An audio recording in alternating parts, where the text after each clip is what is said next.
Ako po si Wilma. Magbabahagi lang po ako ng aking karanasan. Isa po akong estudyante. Aktibo po ako sa lahat ng mga aktibidades sa aming eskwelahan at kahit sa aming barangay. Marami na ding nakakakilala sa akin dahil sa pagiging palabati ko sa lahat. Tinuruan ako ng mga magulang ko na makisama at makihalubilo sa ibang tao. Dahil kung dumating man ang panahon na magkaroon ako ng problema, ay walang mag-aatubili na magbigay sa akin ng kanilang tulong. Isang araw na mayroong bagong salta sa amin na dalawang babae. Mag-ina ito. Tawagin niyo na lang Aling Aida at si Rosette na kaidaran ko lamang. Galing daw sila sa isang malayong lugar at nagdesisyon na manirahan sa aming barangay. Walang masyadong nakakaalam sa buhay nila dahil hindi masyadong nakikipag-usap ang mga ito at mailap sila sa mga tao. Si Aling Aida nalalabas lamang kapag may bibilhin sa tindahan. Ang anak nitong si Rosette ay nagkataon na napunta sa aming section. Ngunit ganun din, hindi ito nakikisama at bihira lang magsalita.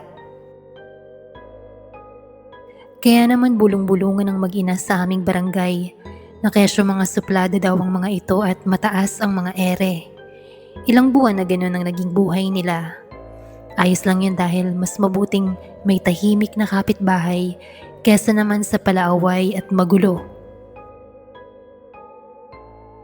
Dumating ang araw na napapadalas na ang kanilang paglabas at nakikihalubilo na sila sa mga tao sa barangay namin. Para silang nahipa ng hangin na bigla-bigla na lang nagbago. Si Rosette na tahimik sa klase ay biglang sumigla at naging palabate at madaldal. Nagkaroon na ito ng mga kaibigan. Nakakausap ko lang din noon si Rosette pero hindi kami naging malapit sa isa't isa. Hindi ko alam pero parang iba ang nararamdaman ko sa kanya noon. Hanggang sa nagkaroon ng dalawang grupo sa loob ng silid namin. Ang grupo ko at ng matatalik kong kaibigan at pati na rin ang grupo naman ni Rosette. Doon na din nagkaroon ng harang sa pagitan namin dahil napagkukumpara kaming dalawa. Nakesyo si ganito ang mas maganda, matalino, mabait at kung ano pa. Para sa akin ay hindi ko yun masyadong naiisip dahil wala akong nakikita na kompetisyon sa aming dalawa. Dahil alam ko at kilala ko ang sarili ko. Napapansin kong big deal ito kay Rosette. Gusto niya na siya ang nangunguna sa lahat. Gusto niya ay siya ang napapansin at pupunahin ng mga tao. Pero dahil naaayon siguro sa akin ang panahon at ang pagkakataon, kung ano ako noon ay walang nagbago. Ako pa din ang nangunguna sa klase. Ako sa lahat. Pero dahil yon sa aking pagsisikap. Marami akong naririnig na chismis na lubos atang dinamdam ni Rosette ang mga bagay-bagay. Nangamba din ako noon dahil pinag-uugatan yon ng mas mabigat na harang sa pagitan naming dalawa. Sinusubukan kong kausapin at mapalapit kay Rosette ngunit siya ang may ayaw sa akin. Lumalayo siya na parang meron akong nakakahawang sakit. Tinititigan ako ng masama, iniirapan at laging pinaparinggan. Isang dayong mataas ang tingin sa sarili ang asta ng babaeng ito. Patay mali siya na lang ako at tinatupag ko na lang ang aking pag-aaral. Mas lalo kong pinagbuti at maganda ang naging kapalit. Kaya mas piliin nating maging mabuti. Sa mga karangalan na natatanggap ko sa eskwelahan ay kasabay din noon ang pagkakapromote ng aking ama sa trabaho. Sunod ay ang pinangarap ni nanay na makapagpatayo ng sarili niyang sari-sari store. Natupad din. Sunod-sunod na swerte ang ibinigay sa amin at alam namin at ramdam namin ang saya at suporta ng mga tao sa paligid namin. Sa likod ng mga swerte at sa suporta ng iba, ay meron na palang naiinggit. Siguro nga ay totoo ang kasabihan na sa lahat ng tagumpay mo ay merong isa o dalawang tao na hindi masaya. Nagising ako ng isang araw na masama ang pakiramdam, pero pinilit ko pa din noon na pumasok sa eskwelahan hanggang sa nagsimula na akong mangate. Pero hindi ko ininda yon, hinayaan ko lang. Pumasok noon ang guro namin dala ang isang balita. Ako raw ang napili nilang ilaban sa isang pa-contest at ako ang magre-representa sa buong eskwelahan. Nagulat ang lahat dahil bigla na lang nagdabog si Rosette at nagulat din ako nang magsalita ang aming guro. Rosette, pasensya na, alam kong gusto mong sumali sa pa-contest na yon, pero ang desisyon ay nanggaling sa lahat ng mga guro at si Wilma ang napili namin lahat. Hindi mapinta ang mukha ni Rosette. Galit ito at masama ang tingin sa akin. Pero wala sa akin ang desisyon. Mga guro pala ang pumili sa akin. Kinabukasan nagaganapin ang pa-contest na yon. Kaya naman pinaghandaan ko yon. Nag-aral ako magdamag para lang doon at kasabay noon ay nagsimula namang lumaki ang katikate sa aking leeg, likod, binti at mga braso. Humingi ako ng tulong sa nanay ko. Gabing-gabi ay nagpapahid siya sa akin ng halamang gamot para humupa ang pangangate. May alam ang nanay ko sa panggagamot dahil albularyo ang namayapa kong lolo. At sa sandaling yon ay may alam na agad ang nanay ko sa kung paano ako nagkaroon bigla ng pangangate. Lahat ng pangyayari sa akin ay kinikwento ko sa nanay ko. Pagbutihan mo lang dyan sa pag-aaral, anak. Ako ang bahala sa'yo. Hindi ako papayag na may manakit sa'yo. Wika ni nanay. Kinabukasan ay pumasok ako sa silid-aralan. Kitang-kita ko ang pagmumukha ni Rosette na tila nagulat at parang may iniisip. Dumaan lang ako noon sa silid-aralan namin at umalis na din dahil may contest pa akong dadaluhan kasama ang aking guro. Natapos ko ang contest na may ngiti sa aking mga labi dahil ako ang nanalo. Karangalan na naman yun para sa paaralan namin.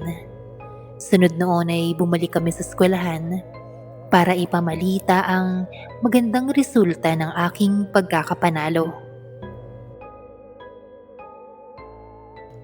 Tumatalon sa tuwa ang aking mga kaklase, hiyawan, palakpakan. Ngunit tila may isang hindi masaya. Si Rosette. Pag-uwi sa tahanan namin ay niyakap ko ang aking ina.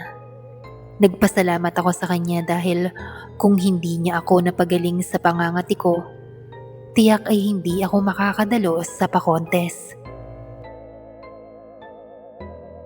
Anak, marahil ay may pinaplano pang gawin ng taong naiinggit sa'yo. Mag-iingat ka. Nandito lang ako para protektahan ka. Wika ni nanay.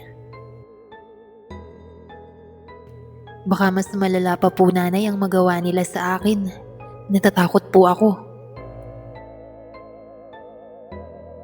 Hindi nila kilala ang kinakalaban nila. Huwag kang matakot. Magtiwala ka at magdasal. Ang ginawa niya ay babalik din sa kanya. Makikilala mo kung sino siya.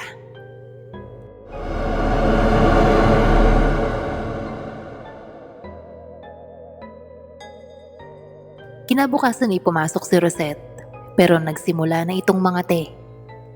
Kumpirmado nga na talagang siya ang may gawa ng pangangate sa katawan ko nung isang araw. Napuno ng pantal si Rosette, pati na din sa muka at sa buong katawan. Pinandidirihan siya ng mga kaklase namin at sinimulan siyang layuan.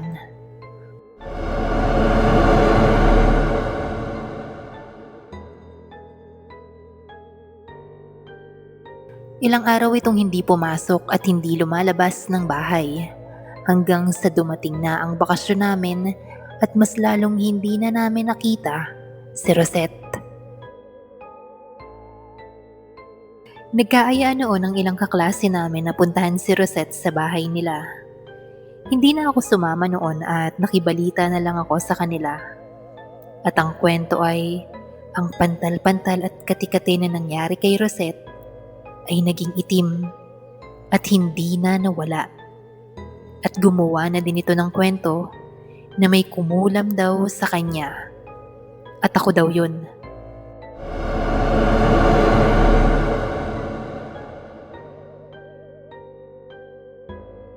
Pinagkalat ng mag-ina sa buong barangay na isa akong mangkukulam sa lugar namin at naiinggit raw ako sa kanila. Naging hati noon ang paniniwala ng mga tao.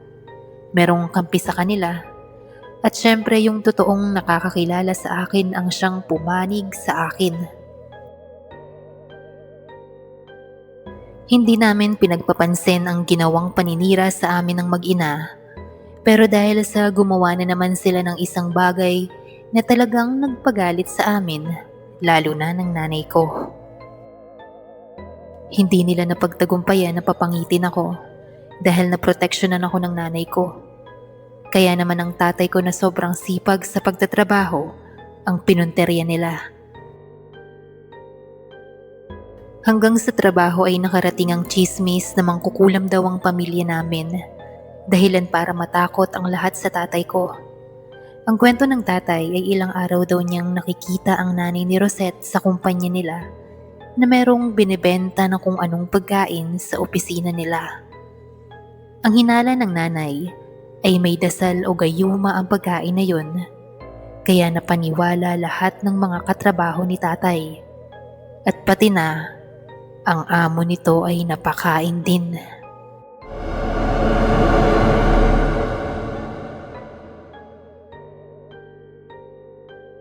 Dahilan yun para tanggalin sa trabaho ang tatay ko. Dahil lang sa ganung rason ay nawala ng trabaho si tatay. Dinamdam niya ng lubos ang nangyaring pagkakatanggal sa kanya. Dahilan yun para magkasakit ito. Walang ganang kumain, laging nakatulala, laging malungkot. At sobrang sakit makita na ganon ang nangyayari sa kanya. Lumala ang sakit ni tatay. Hindi na lang ito basta sakit lang. Sumusuka siya ng dilaw at may kasamang malapot na likido. Umiinda ito ng masakit ang ulo at tiyan. Gabi-gabi din siyang nakakakita ng babaeng matanda na nakasilip sa bintana.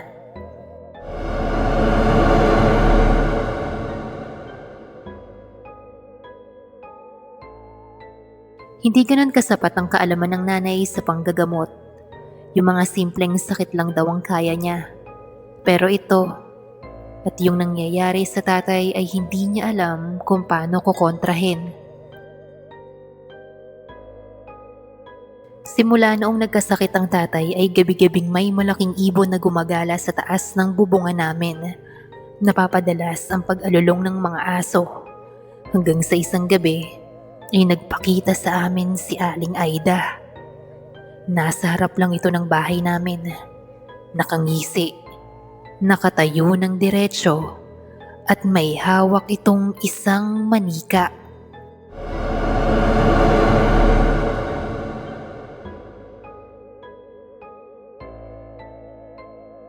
Gusto niyong tuluyan ko na ang inyong padre de pamilya?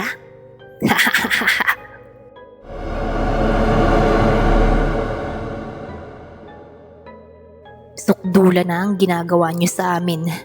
Una ay binalak niyong kulamin ang anak ko. Ginawa mo kaming siraan sa mga tao dito. Natanggal sa trabaho ang asawa ko. Ngayon naman ay balak mo siyang patayin.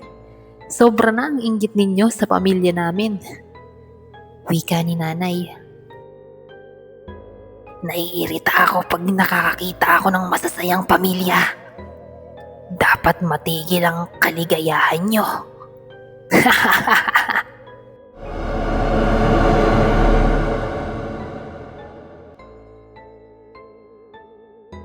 Sige, subukan mo.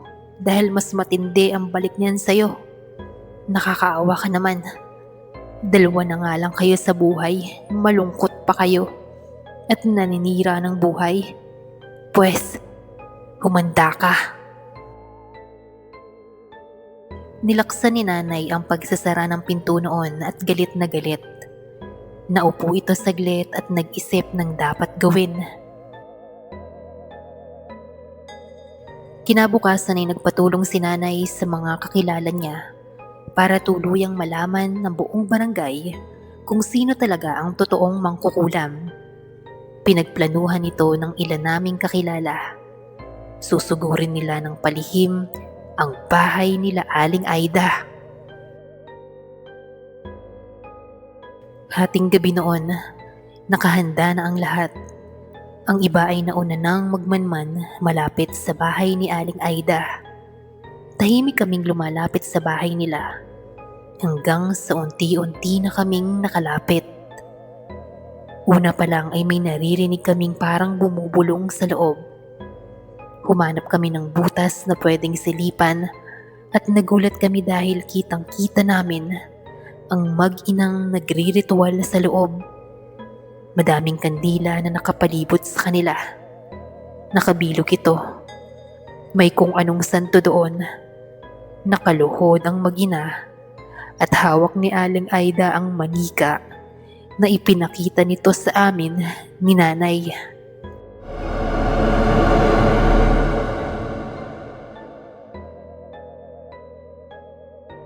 Nang maya-maya ay hindi na nakatiis ang nanay at bigla-bigla niyang sinipa ang pinto ng bahay. Dahilan para makapasok siya at ang mga kasamahan namin.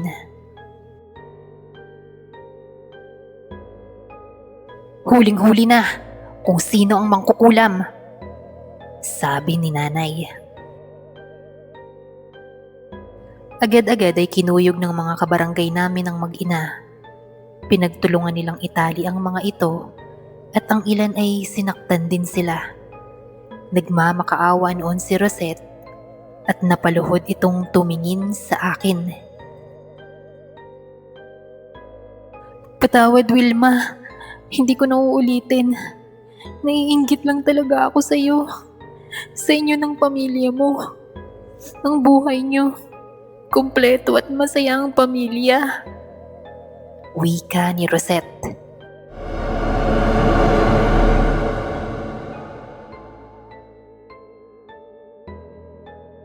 Tanggalin ninyo ang sakit na binigay ninyo sa tatay ko. At pagkatapos nun ay lumayas na kayo sa lugar namin. Hindi namin hahayaan na maghasik pa kayo ng kababalaghan dito sa amin. Oo, aalis na kami. At hindi na babalik. Patawarin niyo na kami at huwag niyo kaming sasaktan. Wika naman ni Aling Aida. Winasak ng mga kabarangay namin ang mga santo at tribulto na nandun.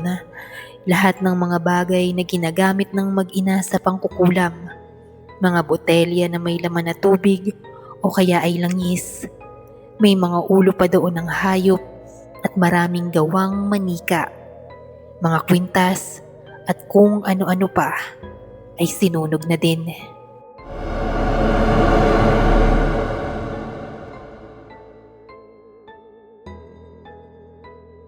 Sumunod din doon ang kakilala pa ding magaling na albularyo na si Mang Inyo. Ang sabi ay nakuha na daw nito ang kapangyarihang itim ni Aling Aida. Kaya wala na daw kaming dapat ipag-alala at wag nang matakot. Nung gabi na yun ay hindi pumayag ang mga kabarangay namin na hindi aalis ng lugar namin ang mag-inang mangkukulam. Umalis silang walang kahit anong dalang gamit noon. Pagkatapos noon ay sinunog ng taong bayan ang kanilang bahay kasama ng mga naiwan nilang gamit. Yun ang ganti nila para sa ginawa nilang kababalaghan sa pamilya namin.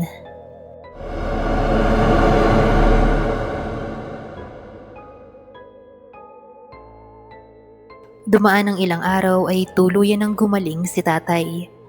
Bumalik na ang sigla niya. at pinabalik na din siya sa trabaho ng amo niya. Ang sabi pa nito ay wala daw siyang natandaan na tinanggal niya sa trabaho ang tatay ko. Siguro ay nawala na din ang bisa ng gayuma. Gawa ni Aling Aida. Naging maayos na ulit ang buhay namin at naging payapa. Pasalamat na lang talaga namin sa mga taong tumulong at naniwala sa pamilya namin.